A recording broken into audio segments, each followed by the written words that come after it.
Kate Quickcast checking stories making news as you head out the door. 2 people are shot overnight outside an apartment building in southeast Wichita. And it's not clear who did it or why. Police were called to South Mission Road around 10:45 last night. That's near Lincoln and Woodlawn. Kate's Annette Lawless is live this morning with what we know right now. Annette.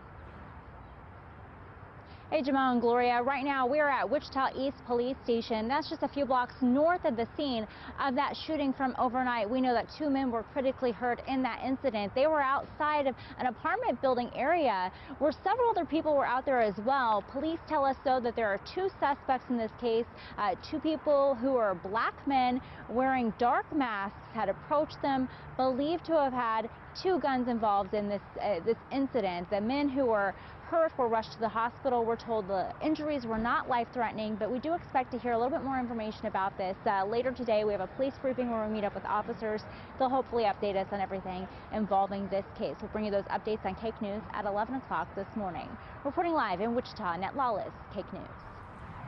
Also making news this Tuesday, the Quick Trip at Pawnee and Meridian was held up shortly before 1 this morning.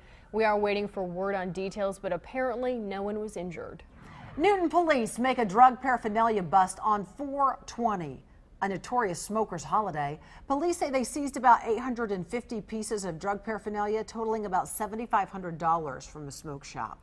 Marijuana is likely to come up again this morning at Wichita City Council. A leader of the group Kansas for Change is on the public agenda to speak as a ballot question on marijuana sentencing receives court review. What started with several deaths at a Wichita hospital is now a recall of all Bluebell products. This full recall was ordered last night after 2 samples of chocolate chip cookie dough ice cream tested positive for listeria. This is Bluebell. With this year's Boston Marathon over, the sentencing for a marathon bomber begins this morning. Johar Tsarnaev was convicted of 30 charges earlier this month. Federal prosecutors plan to ask for the death penalty. And more than 5 million chickens in Iowa will be destroyed after 2 birds tested positive for avian flu.